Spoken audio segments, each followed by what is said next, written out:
Hello friends, आपका स्वागत है I T fighter YouTube channel में। फ्रेंड्स, आज की क्लास नंबर है हमारे 19। अभी तक हम लोग 18 क्लास कंप्लीट कर चुके हैं। अगर आपने 18 क्लास नहीं देखी है तो देख लीजिए, क्योंकि यहाँ से आपको 15 से 20 क्वेश्चन आपको मिलेंगे एग्जाम में। ठीक है, और टोटल आपको पता है कि 50 क्वेश्चन आने, तो 15 से 20 क्वेश्चन आपको इन 18 क्लास में मिल जाएगी। ये 18 क्लास की प्लेलिस्ट में आपको वीडियो मिल जाएंगे।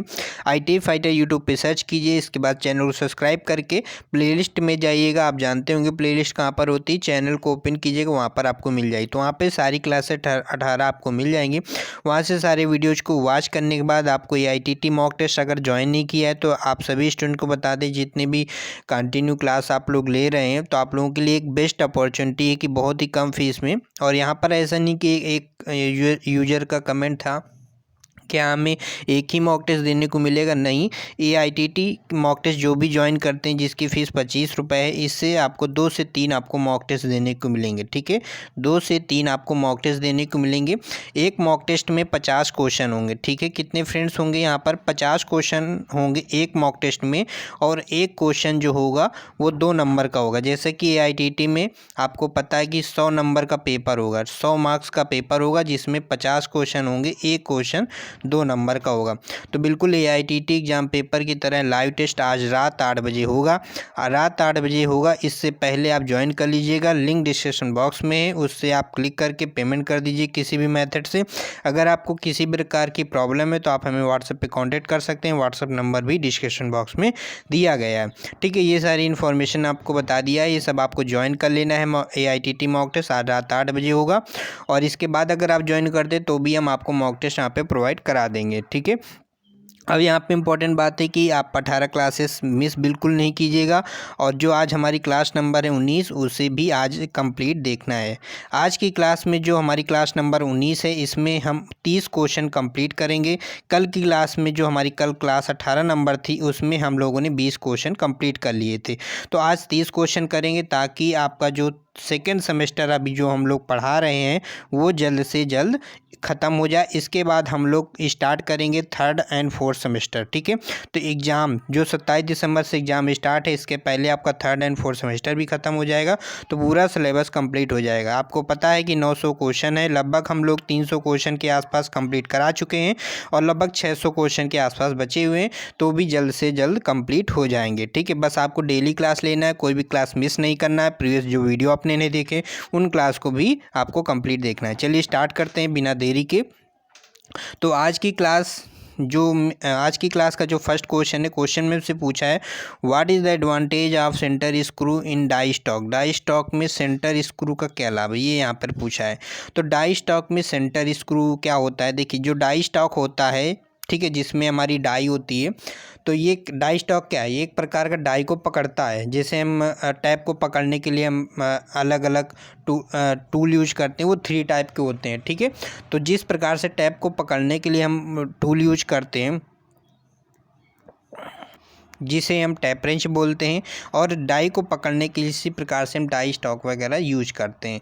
ठीक है, तो यहाँ पर ये हम बता दें कि डाई स्टॉक में हम डाई को पकड़ते हैं, और डाई स्टॉक में यहाँ पर एक सेंटर स्क्रू होता है, उस स्क्रू के माध्यम से हम एडजस्ट करते हैं डाई को। तो वही पूछ रहा है कि ये जो स्क्रू यहाँ पर लगा होता है उसका काम क्या होता है। उसका काम ये होता है कि जब हम डाई के द्वारा किसी बेलनाकार पाइप में हम जब बाहरी थ्रेड काटते हैं, ठीक है, तो बाहरी थ्रेड काटते समय हमें एडजस्ट करना होता है, कट की गहराई को एडजस्ट करना है। कि हमें मान लो जो थ्रेड की गहराई है वो कम ज़्यादा रखना है उसके आधार पे। तो मान लो अगर कट की गहराई हमें ज़्यादा रखना है तो हम इस स्क्रू को और क्या करेंगे, टाइट करेंगे, या ठीक है कम रखना है तो स्क्रू को घुमाएंगे, ढीला करेंगे। तो इस प्रकार से तो मुख्य उद्देश्य ये होता है, आपको ये क्वेश्चन याद रखना है, बहुत ही इंपॉर्टेंट क्वेश्चन है ये ITT एग्जाम के लिए। तो सेंटर स्क्रू का क्या लाभ है? सेंटर स्क्रू का ये लाभ है कि कट की गहराई को ये क्या करता है, समायोजित करता है। ठीक है, right answer B option is the right answer. अभी आपको याद हो गया कि थोड़ा बहुत जब एक्सप्लेन कर दिया जाता है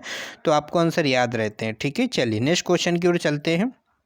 क्वेश्चन नंबर 52 में पूछा है कि एक्स क्यूब में चिन्हित तत्वों के नाम बताना है। तो यहाँ पे जो ये पूछा जा रहा है इसको हम क्या बोलते हैं, ये आपको बताना है। ठीक है, ये आपको बताना। जैसे एक हमने जब हम ड्रिल पढ़ा रहे थे तो ड्रिल में हमने बताया था कि एक जो फ्लूट ऐसे घूमे होते हैं ना इस टाइप से, तो एक एक्सिस लाइन होती है। ठीक है, एक एक्सिस लाइन होती है, तो जितना वो फ्लूट्स घुमा होता है उसके बीच में जो एंगल बनता है उसे तो हेलिक्स एंगल बोलते हैं। लेकिन यहाँ पे क्या है, ये जो थ्रेड यहाँ पे घूम रही है, ये जो थ्रेड घूम रही है, इन दोनों थ्रेडों के बीच का एक जो थ्रेड ये है और दूसरी थ्रेड का सिरा ये है, इसके बीच में जो एंगल बनता है इसे हम क्या बोलते हैं, थ्रेड एंगल बोलते हैं। ठीक है, तो ये हमारा जो पूछा जा रहा है इसे हम थ्रेड एंगल बोलते हैं। अगर इसी में हेलिक्स एंगल पूछता है तो जो एक एक्सिस लाइन होती है वो एक्सिस लाइन और ये जो थ्रेड का एक सिरा इस टाइप से घुमा है, तो ये यहाँ पे ये हमारा हेलिक्स एंगल कहलाता है। ठीक है, चलिए नेक्स्ट क्वेश्चन की ओर चलते हैं। तो ये हमारा thread angle is the right answer. इसी में अगर क्रस्ट पूछेगा तो ये हमारा क्रस्ट होता है अपर साइड वाला, लोअर साइड का पूछेगा तो रूट होता है। दोनों को जो सतह मिलाती है उसको हम फ्लैंक बोलते हैं। ठीक है, ये सब पॉइंट आपको अच्छे से पता है। नेक्स्ट क्वेश्चन की ओर चलते हैं। नेक्स्ट क्वेश्चन पूछा है which term describe the axial movement of screw in one complete turn. कौन सा पद एक पूर्ण घुमाव में स्क्रू के अच्छी गति का वर्णन करता है। सिंपल सा है क्वेश्चन, ये पूछ रहा है कि कोई हमारा स्क्रू है, अगर उसको हम एक चक्कर घुमा देते हैं तो वह जो आगे बढ़ता है, जितना आगे बढ़ता है उसे हम क्या बोलते हैं। ठीक है, तो कोई स्क्रू है जिसे हम एक पूर्ण घुमाव में, मतलब एक पूरा चक्कर में स्क्रू जो है अपनी गति का वर्णन करता है, मतलब एक चक्कर घुमाते हैं तो आगे कुछ बढ़ता है जिसे हम लीड बोलते हैं। तो यही हमारी परिभाषा होती है। लीड क्या होता है, लीड ये होता है कि जब हम किसी स्क्रू को एक चक्कर जब हम घुमाते हैं तो वह कुछ दूरी तय करता है, उसे हम लीड कहते हैं। ठीक है, जितना आगे वो बढ़ता है वही हमारा लीड होता है। नेक्स्ट क्वेश्चन है ड्रिल बिट का साइज कैसे मापा जाता है। तो ड्रिल बिट का साइज जो है हम लैंड के बीच से मापे जाते हैं। Right answer B is the right answer. Drill bit का साइज कहाँ से मापते हैं हम, लैंड के बीच से। सामान्य प्रयोजन ड्रिल का हेलिक्स एंगल कितना होता है, पिछली क्लास में भी बताया था। सामान्य जो हमारा ड्रिल का हेलिक्स एंगल होता है 27.5 डिग्री होता है। और पिछली क्लास में क्वेश्चन ने पूछा था तो एक क्वेश्चन ने कमेंट करके बताए थे कि HNS का फुल फॉर्म और उनके एंगल भी बताए थे। ठीक है, तो आप लोग ऐसे ही बताते रहिए करिए। जो हेलिक्स एंगल होता है ड्रिल में 3 टाइप से होता है, H होता है और N होता है, फिर यश भी होता है। ये आपको याद रखना। क्वेश्चन नंबर 56 में हमसे पूछा है कि इस टूल का नाम बताना है। तो ये आपको टूल दिख रहा होगा फिगर, इसका नाम बताना है। ऑप्शन है pilot drill, countersink, drill के साथ पायलट, काउंटर सिंक के साथ पायलट। तो ये आपको बताना है। काउंटर सिंक जो होता है वो सेंट्रल ड्रिल में ही होता है। तो सेंट्रल ड्रिल के माध्यम से हम इससे 2 काम करते हैं, मतलब कि सेंट्रल ड्रिल का तो एक काम हो गया ड्रिल करना। ठीक है, और मतलब एक काम उसमें काउंटर सिंक भाग भी होता है जिसका एंगल 60 डिग्री होता है। तो उससे 2 काम हमारे होते हैं। लेकिन ये जो फिगर दिया गया है ये हमारा कौन सा है, काउंटर सिंक के साथ पायलट है। पायलट यहाँ पे आपका दिया गया फिगर में देख रहे हो, तो ये हमारा काउंटर सिंक के साथ पायलट दिया गया। पायलट आप जानते हो ना, पायलट क्यों दिया जाता है। जैसे हमने कल के क्वेश्चन बताया था कि रीमर के साथ में जब पायलट का प्रयोग इसलिए करते हैं ताकि होल में हमारा जो कटिंग टूल है वो संकेंद्रित रहे, होल के सीध में रहे, सेंटर में रहे। इसलिए किसी भी टूल में अगर पायलट है, चाहे वो रीमर में अगर पायलट यूज कर रहे हैं, ठीक है, वो लगा होता है मतलब। और जैसे ड्रिल है तो ऐसा नहीं कि सभी ड्रिल में लगा होता है। तो जैसे एक हमारे काउंटर सिंक विथ पायलट है, तो एक बिना काउंटर सिंक का आता है, एक पायलट के साथ में आता है। तो पायलट के साथ यूज करेंगे तो होल के साथ में कंसेंट्रिक रहेगा। नेक्स्ट क्वेश्चन है which part of A reamer design of the remove of chips. एक रीमर का कौन सा भाग चिप्स को निकालने के लिए डिजाइन किया गया। यही अगर ड्रिल से भी पूछता, यहाँ रीमर की जगह अगर वो ड्रिल लिखता कि ड्रिल का कौन सा भाग है जो चिप्स निकालने का काम करता है, तो फ्लूट्स होता है। ठीक है, तो फ्लूट्स का काम ही यही होता है कि वो चिप्स को बाहर निकालता है। अगर फ्लूट्स नहीं कटे होंगे तो जो चिप्स हम रिमूव हो रहे हैं, जैसे हम मटेरियल को काट रहे हैं तो चिप्स कहाँ से ऊपर आता है। कोई हम होल जब कर रहे होते हैं तो ड्रिल आप जब करते हो तो क्या होता है फ्रेंड्स कि वो चिप्स बाहर निकलते हैं, फ्लूट्स के माध्यम से ऊपर की तरफ निकलते हैं। इसी प्रकार से जब रीमिंग आप करोगे तो रीमर के माध्यम से बाहर चिप्स निकलते हैं, वो फ्लूट उसमें कटे होते हैं। तो राइट आंसर क्या होगा हमारा, B option is the right answer. Next question की ओर चलते हैं। नेक्स्ट क्वेश्चन हमसे क्या पूछा है, नेक्स्ट क्वेश्चन से पूछा what is the purpose of type S twist drill. Type देखिए अभी हमने बताया था कि 3 टाइप के ट्विस्ट डील होते हैं इलेक्ट्रिक सिग्नल के आधार पे। एक एच होता है, एक एन होता है, एक यश होता है। एच कहाँ पे यूज करते हैं? हार्ड मटेरियल जॉब के लिए, हार्ड मटेरियल की डीलिंग करने के लिए। और यहाँ पे एन जो है एन टाइप का जो हमारा मेटल होगा, मतलब कि नॉर्मल सामान्य कार्य के लिए। और एस का मतलब होता है सॉफ्ट, ठीक है, नर्म धातु के लिए। तो एस टाइप के लिए पूछा है तो यहाँ पे नरम और use for soft and tough material, नरम और सख्त सामग्री के लिए हम एस टाइप ड्रिल का यूज करते हैं। काफ़ी इंपॉर्टेंट क्वेश्चन है, याद रखिएगा, ठीक है। नेक्स्ट क्वेश्चन की ओर चलते हैं। ड्रिलिंग में रफ छेद होने का कारण क्या है? तो ड्रिलिंग में रफ छेद होने का क्या कारण है? तो हमने बताया था पिछले क्वेश्चन में, जब एक क्वेश्चन था इमेज वाला जिसमें ड्रिल बना हुआ था, और हमने बताया था कि इसमें रफ होल क्यों बन रहा है। क्यों बन रहा है? क्योंकि उसका जो है लिप जो है लिप लंबाई है वो सही नहीं है, ठीक है। तो क्या है? लिप लंबाई सही नहीं। ऑप्शन देख लेते हैं। असमान बिंदु का पतला होना, ड्रिल पॉइंट के केंद्र में नहीं है, क्लीयरेंस एंगल गलत है। और फोर्थ ऑप्शन हमारा कहाँ पर है? फोर्थ ऑप्शन हमारा ये ड्रिल के कटिंग एज काटने में तेज नहीं है। यहाँ पर वो ऑप्शन नहीं है, यहाँ पर इसलिए हम दो ऑप्शन यहाँ पे डाउट। ये क्वेश्चन ऐसा है कि जिसका आंसर अभी तक क्लियर नहीं हुआ है, तो आप लोग ज़रूर बताइएगा इस क्वेश्चन का कंफर्म 100% राइट आंसर क्या होगा। बाकी इसका आंसर इन्होंने दिया है, आंसर जो इन्होंने इसका दिया है, ये यहाँ पर इन्होंने डी ऑप्शन दिया है। ड्रिल के कटिंग एज शार्प नहीं है, ठीक है। ड्रिल के कटिंग एज शार्प नहीं है, ये आंसर की में दिया है। अगर मान लो एग्जाम में क्वेश्चन आता है तो आप लोग यही सेलेक्ट कीजिएगा, ड्रिल के कटिंग एज क्या है? शार्प नहीं है, ठीक है। क्वेश्चन में हमसे क्या पूछा था कि ड्रिलिंग करते समय रफ होल बनने का क्या कारण है? तो ड्रिलिंग में रफ होल बनने का कारण एक ऑप्शन में आंसर की में दिया है कि ड्रिल के कटिंग एज काटने में तेज नहीं है। अब इसका मतलब ये है कि कटिंग एज जो है हमारा क्या है? ड्रिल का वो ब्लंट हो गया है। तो जब ब्लंट हो जाता है तो फिर हमारा जो होल है वो सही कटिंग, मतलब ड्रिल जो है हमारा सही कटिंग नहीं करेगा। अगर कटिंग एज हमारा ब्लंट हो गया है, ड्रिल हमारा भी गर्म होगा। तो ये मेन रीज़न होते हैं।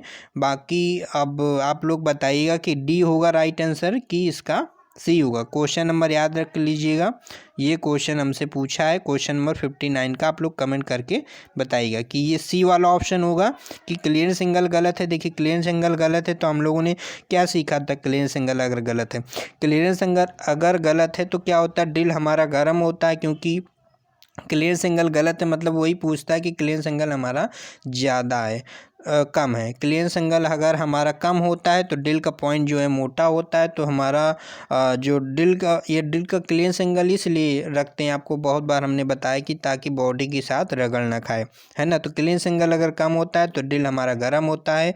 अगर क्लीयरेंस एंगल अगर हमारा ड्रिल का कम रखते हैं तो वहाँ पर फिर ड्रिल के कटिंग एज जो है वो कमज़ोर हो जाते हैं, ठीक है। तो ये 2 पॉइंट हमने बताए थे। खैर इसमें आप लोगों को बताइएगा। नेक्स्ट क्वेश्चन की ओर चलते हैं। क्वेश्चन नंबर हमसे 60 में पूछा है 19 mm रीमिंग छेद को परिष्कृत करने के लिए ड्रिल आकार का निर्धारण करना है। तो तालिका के अनुसार under size plus over size यहाँ पे दिया गया है। तो अंडर साइज यहाँ पे 0.02 mm दिया है और 0.05 दिया है। आपको पता है ड्रिल साइज बराबर कितना होता है? फार्मूला आपको पता है, ड्रिल साइज बराबर होता है अंडर साइज, ड्रिल साइज बराबर होता है रीमर साइज, है ना, रीमर साइज होता है। फिर इसके बाद यहाँ पे माइनस करते हैं, ब्रैकेट में लगाते हैं under size plus over size. इन्होंने यहाँ पे रीमर साइज यहाँ पे दिया है, रीमर साइज हमारा 19 है, 19 माइनस यहाँ पे अंडर साइज आपको दिया है 0.2 mm, तो 0.2 कर देंगे, प्लस ओवर साइज यहाँ पे दिया है 0.05, तो 0.05 ये हमने लिख दिया। इसको जब आप जोड़ोगे इतने को तो कितना आ जाता है? 0.25 आ जाता है। और 0.25 को आप 19 में घटाओगे तो हमारा क्या आ जाएगा? 18.75 आ जाएगा। राइट आंसर हमारा यहाँ पे A option is the right answer हो जाएगा। चलिए नेक्स्ट क्वेश्चन की ओर चलते हैं। व्हाट इज़ द, इस ऑपरेशन का नाम बताना है। ये फिगर बना हुआ, इस ऑपरेशन का नाम बताना है। देखिए ये ऑप्शन देख लीजिए, drilling, spot facing, countersinking, counterboring, ये 4 ऑप्शन है। तो ये हमारा किसका फिगर है? ये हमारा काउंटर बोरिंग का है। काउंटर बोरिंग का मुख्य उद्देश्य क्या होता है? जो एलन हमारा स्क्रू होता है, एलन स्क्रू जो होता है उसके हेड को प्रॉपर सीट में बैठाने के लिए होता है। मतलब ये कि जो हमारा स्क्रू है वो आप प्रॉपर सीट के बराबर में बैठ जाए, मतलब ये सीट है, ये सरफेस है, इसके बराबर स्मूथ यहाँ पर होल में बैठ जाए। इसलिए हम काउंटर सिंकिंग क्या है ऊपर का सिरा में हम कुछ दूरी तक होल को बड़ा करते हैं। तो काउंटर बोरिंग तो यही होता है कि काउंटर बोरिंग के माध्यम से हम कुछ साइज तक, कुछ दूरी तक या कुछ साइज तक हम क्या होल को बड़ा करते हैं। बोरिंग में क्या होता है, पूरा होल बड़ा करते हैं, है ना। तो ये हमारा हो गया काउंटर बोरिंग। अब काउंटर सिंकिंग में क्या होता है, होल को हम तिरछा करते हैं, होल को बेवल करते हैं, वो काउंटर सिंकिंग होता है। स्पॉट फेसिंग में क्या होता है, पूरी जो हमारी ये सरफेस होती है यहाँ से यहाँ तक उसको हम बराबर करते हैं ताकि दूसरी प्लेट जब इस पर हम इसके ऊपर रखें तो प्रॉपर अच्छे से बैठ सके। अगर मान लो ये ऊबड़ खाबड़ होगा, है ना, ये जो सीट है ये ऊबड़ खाबड़ होगा तो फिर वो क्या प्लेट जो है बराबर नहीं बैठेगी, फिर एक किधर मतलब हिलेगी डुलेगी इस टाइप से। तो स्पॉट फेसिंग क्या है, प्रॉपर सीट को हम फिनिश करते हैं।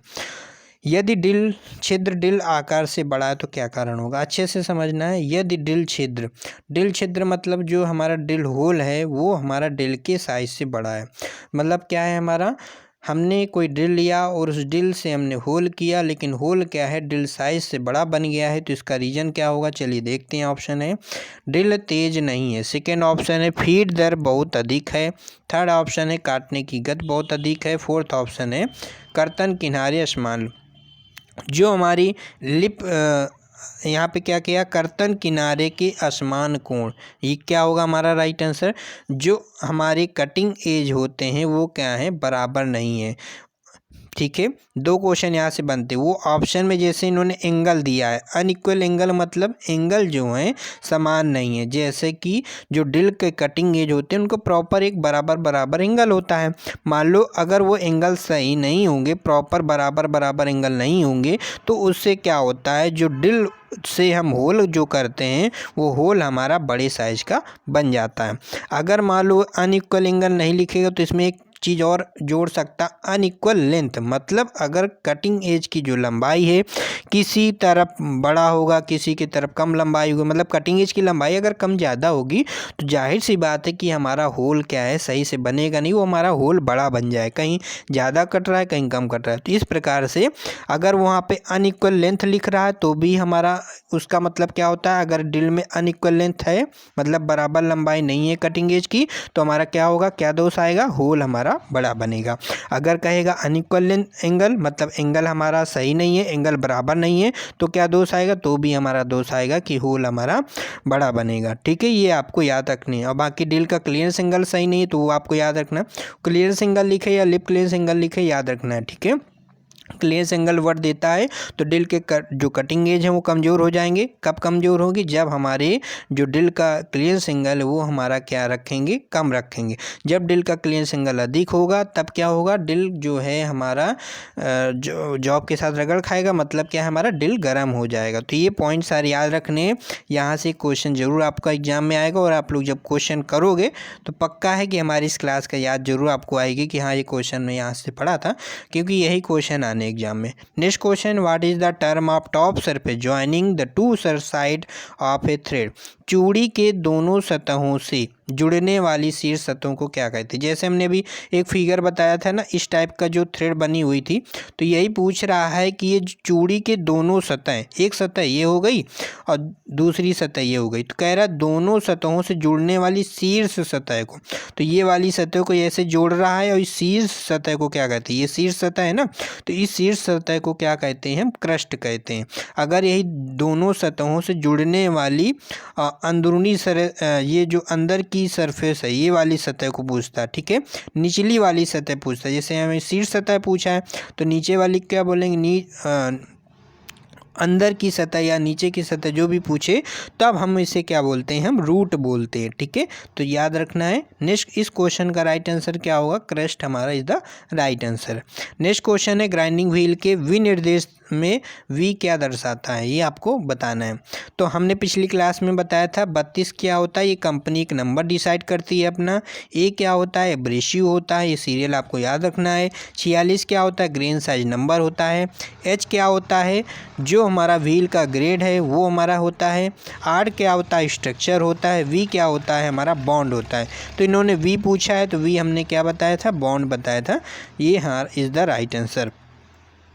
Next question is the right. Next question क्या है, what type of abrasive wheel is used for grinding die steel. Die steel की ग्राइंडिंग करने के लिए किस प्रकार के एब्रेसिव पहिया का उपयोग किया जाता है।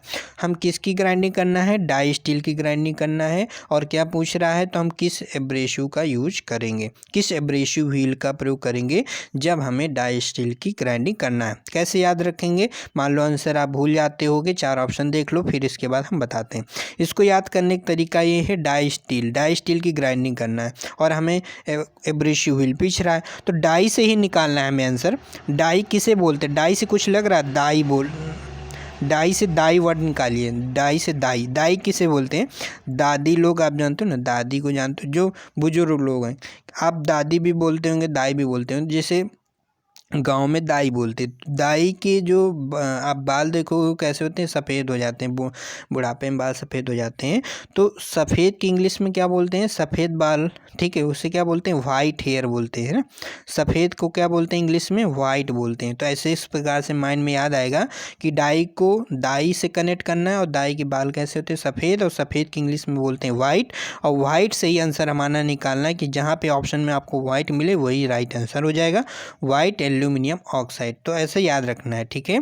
तो डाई स्टील की ग्राइंडिंग करने के लिए हम किस एब्रेसिव व्हील का प्रयोग करेंगे, हम वहाँ पे यूज करते हैं वाइट एल्यूमिनियम ऑक्साइड। कैसे याद रखना है, वाइट मतलब सफ़ेद, किसके सफ़ेद बाल होंगे, दाई के होंगे, ऐसे याद रखना है, ठीक है। चलिए नेक्स्ट क्वेश्चन की ओर चलते हैं। कौन सा शब्द व्यक्तिगत अपघर्षक ग्रेन्स के बीच मौजूद बांड की मात्रा को इंगित करता है। क्या क्वेश्चन में पूछ रहा है, which term indicate the amount of bond present between the individual grains abrasive grains. मतलब यहाँ पे बिटवीन मतलब बीच, किसके बीच में, एब्रेसिव ग्रेन्स के बीच में जो हमारा बॉन्ड होता है उसे हम किससे इंगित करते हैं। मतलब यहाँ पे हिंदी में आप देखोगे तो अपघर्षक मतलब क्या होता है, इसको हम बोलते हैं एब्रेसिव बोलते हैं अपघर्षक को, ठीक है। तो जो एब्रेसिव ग्रेन्स मतलब कण, तो एब्रेसिव कण जो हैं, ठीक है, उनके बीच में जो हमारा बॉन्ड की मात्रा होती है उसे हम किससे डिनोट करते हैं, उसे हम स्ट्रक्चर से डिनोट करते हैं। स्ट्रक्चर हमारा ये ऑप्शन मिल गया, स्ट्रक्चर हमारा यहाँ पे कहलाता है, ठीक है। स्ट्रक्चर हमने बताया भी था कि बॉन्ड, एब्रेसिव, ये सब हमने आपको बताया था, ठीक है। तो structure is the right answer, D option is the right. Next question हमसे पूछा है, वर्नियर माइक्रोमीटर के एक्स के रूप में चिन्हित भाग का नाम बताना है। तो पिछली क्लास में क्वेश्चन आया था, तो उन्होंने ये पूछा था कि इसको हम क्या बोलते हैं, यहाँ से शायद उन्होंने पूछा था, या फिर हो सकता है उन्होंने ये पूछा। तो हमने क्या बताया था, इसको थिम्बल बोलते हैं, और इसको क्या बोलते हैं, sleeve and barrel. Sleeve barrel ये पूरा होता है, स्लीव एंड बैरल इसको पूरा हम बोलते हैं। और इस स्लीव एंड बैरल पे ही हम डेटम लाइन अंकित होती है। इस डेटम लाइन को हम पिछली क्लास में बैरल लाइन बोला था, बैरल लाइन कहते हैं, बैरल लाइन नहीं बोलते, रेफरेंस लाइन बोलते हैं। तो डेटम लाइन ये होती है, इस जो खींची हुई लाइन है, इसी को दूसरा नाम है रेफरेंस लाइन। और जो यहाँ पे लाइनें खींची हुई, इसको हम वर्नियर डिवीजन बोलते हैं। तो ये यहाँ पे इन्होंने पूछा, इसको क्या कहते हैं, इसको हम वर्नियर डिवीजन कहते हैं। तो राइट आंसर हमारा देख लेते हैं, ऑप्शन में हमारा कहाँ है, वर्नियर डिवीजन, ये हमारा vernier division is the right answer. अगर आप अभी तक अपनी क्लास देख रहे हैं और चैनल को सब्सक्राइब नहीं किया तो कितनी बुरी बात है, चैनल सब्सक्राइब कीजिए भाई। इतनी मेहनत की जा रही है आप लोगों के लिए, चैनल सब्सक्राइब नहीं करते हो, क्योंकि हमें वहाँ पे दिखता है, जब हम लोग देखते हैं कि कितने लोग सब्सक्राइब किए, कितने लोग देखते हैं, तो वहाँ पे आ रहा था कि 60% ऐसे कैंडिडेट हैं जो वीडियो को तो देख रहे हैं लेकिन सब्सक्राइब नहीं किए हैं, और 40% ऐसे लोग हैं जिनके लिए बहुत बहुत धन्यवाद, उन लोगों ने सब्सक्राइब किया हुआ है और वीडियो भी देखते हैं, तो आप लोग के लिए तो बहुत अच्छी बात है। लेकिन 60% लोग प्लीज़ चैनल को सब्सक्राइब अभी कर लीजिए। वीडियो पसंद आ रहा है तो लाइक कर दीजिएगा। कभी भी हम क्लास के बीच में नहीं कहते हैं, लेकिन जब हम ऐसा देखते हैं कि आप लोग वीडियो देखते हो सब्सक्राइब नहीं करते हो तो कर लीजिए। देखिए सब्सक्राइब करेंगे तो यूट्यूब क्या है, दूसरों के पास वीडियो पहुंचाएगा, तो हमें भी अच्छा लगेगा काम करने में, है ना। चलिए नेक्स्ट क्वेश्चन है, टेलीस्कोप गेज के एक्स के रूप में चिन्हित भाग का क्या नाम है, ये यहाँ पे पूछा गया। ये जो फिगर दिया है इसको हम क्या बोलते हैं, तो देखिए ऑप्शन देख लीजिए, spring, handle, fix leg, telescope leg, ये हमारा है। इसको हम बोलते हैं टेलीस्कोप लेग। क्या बोलते हैं इसको हम, टेलीस्कोपिक लेग बोलते हैं। जब आप गूगल वगैरह में सर्च करोगे तो इसको भी टेलीस्कोपिक, यहाँ पे एक टेलीस्कोपिक लेग होता है, दोनों को बोलते हैं। और ये हमारा फिक्स लेग कहलाएगा। जो फिक्स लेग यहाँ पे लिखा हुआ वो फिक्स लेग, ये जो फिक्स लेग लिखा हुआ ये हमारा फिक्स लेग होगा, लेकिन इसको भी हम टेलीस्कोपिक लेग बोलते हैं। और स्प्रिंग जो होती है वो यहीं पर हमारी होती है, ठीक है। और हैंडल जो है वो हमारा हैंडल यहाँ पर होता है, ठीक है। चलिए नेक्स्ट क्वेश्चन की ओर चलते हैं। मान लो ये ना पूछ के ये पूछ ले या फिर यहाँ पर कुछ पूछ ले तो आप बता सकते हो। नेक्स्ट क्वेश्चन की ओर चलते हैं। इस टूल का नाम बताना है। तो फिगर देख के आप समझ गए होंगे, है ना। ये देखिए जो टूल बना हुआ, टूल किस प्रकार से बना हुआ है, टूल को देख के ही आप समझ गए होंगे कि यहाँ पे क्या पूछ रहा है। ऑप्शन दिखा देते हैं आपको। ऑप्शन ये है, रीमर है, स्पॉट फेसिंग टूल है, काउंटर सिंक टूल है, काउंटर बोरिंग टूल है। क्या होगा राइट आंसर। तो ये काहे का फिगर बना हुआ है, ये काउंटर सिंक टूल का फिगर बना हुआ है, इसे हम काउंटर सिंक टूल बोलेंगे। राइट आंसर सी ऑप्शन, ठीक है। चलिए नेक्स्ट क्वेश्चन की ओर चलते हैं। नेक्स्ट क्वेश्चन की ओर चलते हैं। What is the name of the angle marked S in drill bit. ये एंगल यहाँ पे पूछा जा रहा है कि इस एंगल को क्या बोलते हैं। तो अच्छे से आप लोग जानते हैं इसको क्या बोलते हैं हम, इसको हम ड्रिल का पॉइंट एंगल बोलते हैं। तो यहाँ पे point angle is the right answer, C option is the right. Next question पूछा है, रीमर के एक्स रूम में चिन्हित भाग का क्या नाम है। तो यहाँ पे ये पूछा है कि एक रीमर का यहाँ पे पूरा यहाँ पे दिखाया गया है, इसको हम क्या बोलेंगे, ठीक है। इसको हम क्या बोलते हैं। तो ये हमारा क्या होता है, ये हमारा क्या होता है फ्रेंड्स, ये हमारा फेस होता है। इसके हम क्या बोलते हैं, फेस बोलते हैं। Is the right, A option is the right answer. Next question की ओर चलते हैं। कौन सा कोण ड्रिल के रैक एंगल को निर्धारित करता है। बहुत ही इंपॉर्टेंट क्वेश्चन है, 100% चांसेस है कि ये क्वेश्चन आपको एग्जाम में मिलेगा। तो कौन सा कोण है जो ड्रिल के रैक एंगल को निर्धारित करता है, वो हेलिक्स एंगल होता है। हेलिक्स एंगल क्या है, हमारा ड्रिल के रैक एंगल को निर्धारित करता है। 15 mm रीमिंग छेद के लिए ड्रिल का साइज क्या होगा। तो अभी हमने बताया था ड्रिल साइज बराबर reamer size plus under size minus over size, sorry drill size बराबर हमने क्या बताया था, रीमर साइज प्लस नहीं होता है, यहाँ पर माइनस होता है, फिर अंदर ब्रैकेट में होगा under size plus over size, है ना।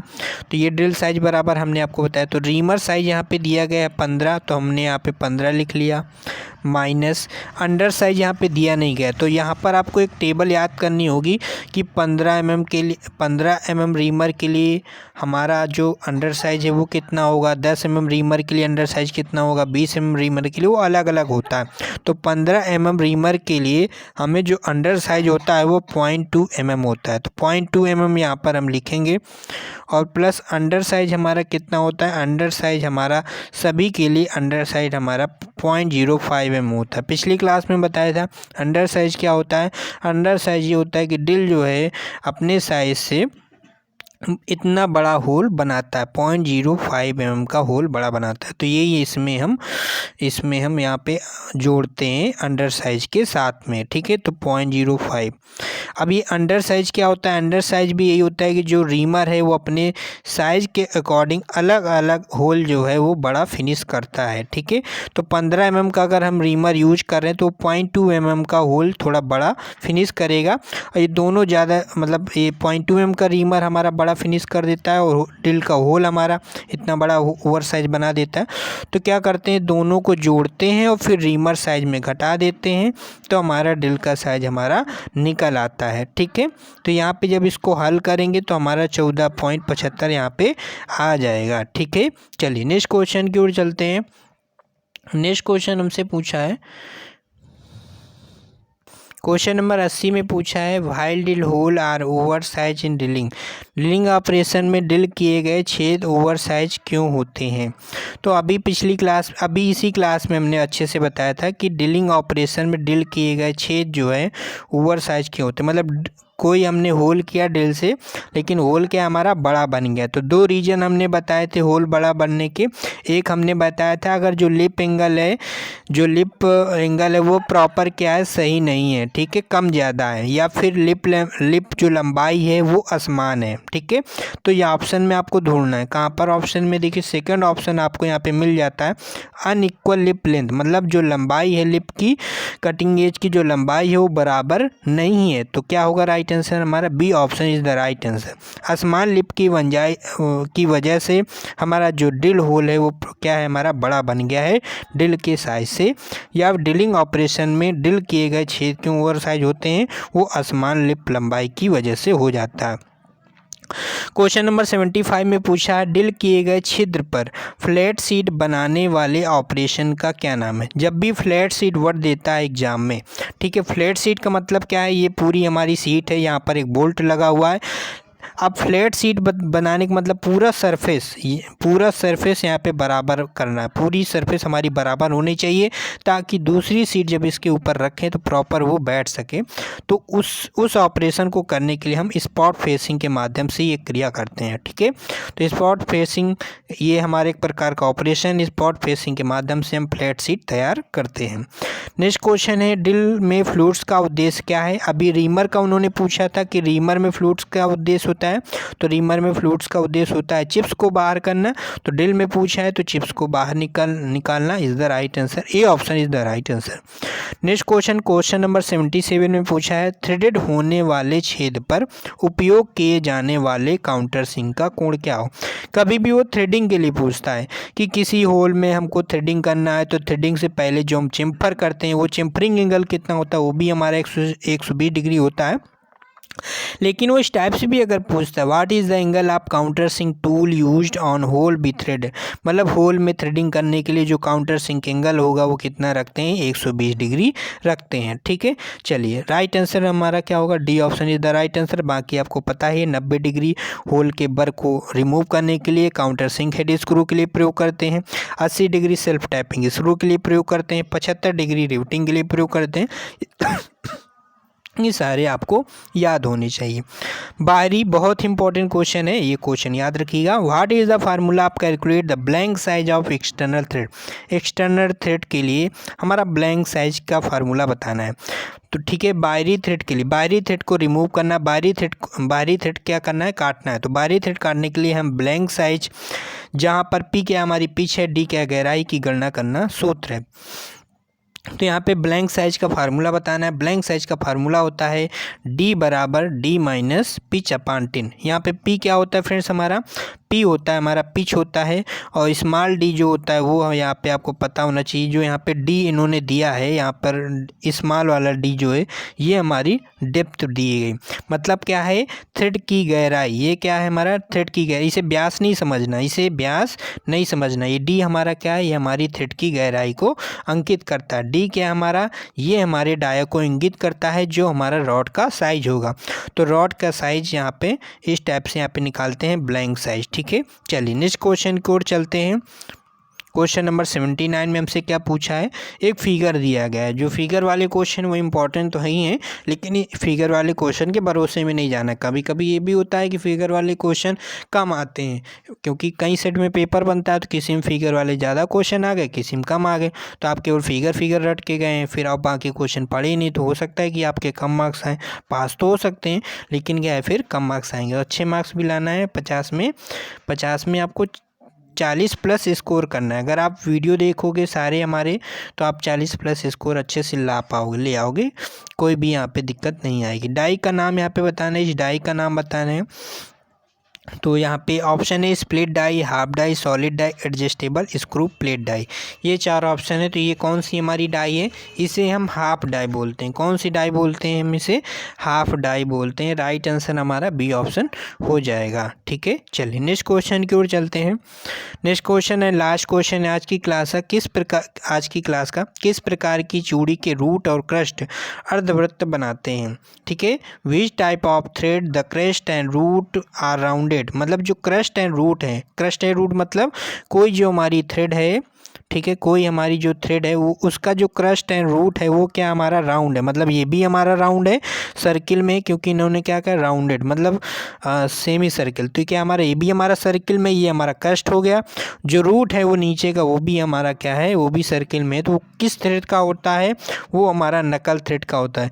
तभी नकल थ्रेड का कभी एंगल पूछे कि नकल थ्रेड का हमारा एंगल कितना होता है, तो नकल थ्रेड का एंगल 0 डिग्री होता है, नकल थ्रेड का कोई भी एंगल नहीं होता है। तो राइट आंसर क्या होगा हमारा यहाँ पे C option is the right answer. तो यहीं पे हमारी क्लास आज की समाप्त होती है। क्लास आपको कैसी लगी है, वीडियो अगर पसंद आए तो एक लाइक ज़रूर कीजिएगा, वीडियो को शेयर ज़रूर कीजिएगा अपने फ्रेंड्स ग्रुप में, जो भी आपके IT ग्रुप बने हुए हैं वहाँ पर शेयर जरूर कीजिएगा। सेकेंड पॉइंट है, चैनल सब्सक्राइब अभी कर लीजिए, बेल आइकन ऑन कर लीजिए। जो भी नेक्स्ट क्लास होगी, नेक्स्ट क्लास संभवतः है इसके आगे क्लास कल होगी, क्योंकि आज नाइट में आप लोगों का 8 PM में लाइव टेस्ट होगा। 8 PM में लाइव टेस्ट ज्वाइन नहीं किया है तो अभी ज्वाइन कीजिए, लिंक डिस्क्रिप्शन बॉक्स में। फ़ीस 25 रुपये है।